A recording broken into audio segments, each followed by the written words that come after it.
NEET 2025 के जितने भी एस्पिरेंट्स हैं, अब जैसा कि तुम लोगों को पता है कि अभी कोर्ट में हियरिंग चल रही है, केसेस पे केसेस होते जा रहे हैं।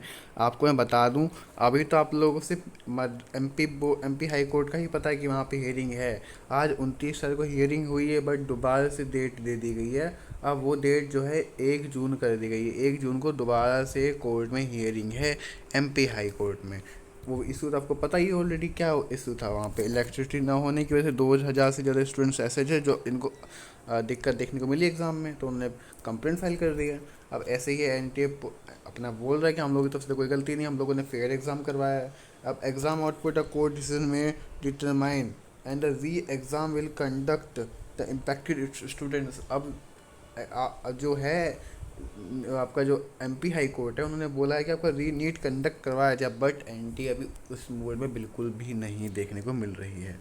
और दूसरी बात ये है, नीट, अब आप लोगों को एक और चीज़ बता दूँ, जैसे 1 तारीख को अगर एमपी में हाई कोर्ट में हियरिंग है, तो मद्रास हाई कोर्ट में भी 2 जून को हियरिंग है एनटीए की। वहाँ भी दिक्कत आई थी, 13 स्टूडेंट्स ऐसे पाए गए हैं जहाँ पे मतलब उनके एग्ज़ाम्स में दिक्कत हुई है।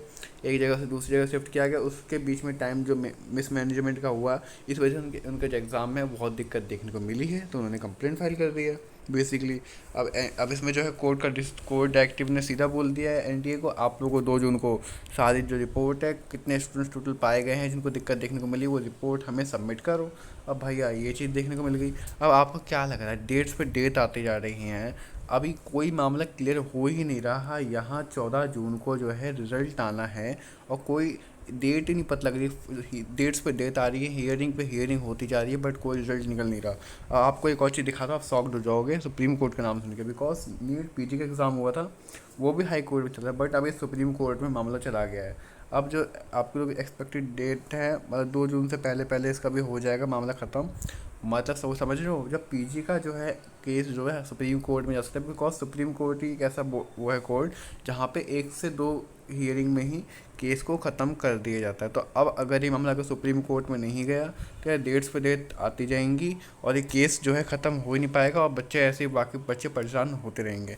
यार एनटीए, कम से कम कुछ तो आप लोग अपनी तरफ से ऐसा मत सबूत लाओ, या फिर कोई ऐसे आप लोग अपनी बात रखो, दोबारा से रीनीट करवा दो, ग्रेस मार्क्स दे दो, जिससे जो अफेक्टेड स्टूडेंट्स हैं वो उनकी दिक्कत सॉल्व हो जाए। जो बच्चे रिजल्ट्स का वेट कर रहे हैं वो संतुष्ट हो जाए। बिकॉज आंसर की का भी वेट कर रहे हैं बच्चे, आंसर की का भी अभी कोई अता पता नहीं है।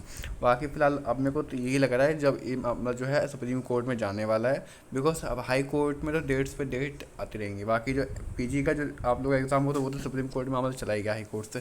तो यूजी का ये मामला सुप्रीम कोर्ट में जाने में ज़्यादा कोई वो नहीं है, चला जा सकता है। कि अगर स्टूडेंट्स को कोई भी अगर मतलब उनका सॉल्यूशन नहीं मिलता है, तो वो सुप्रीम कोर्ट में केस फाइल करेंगे।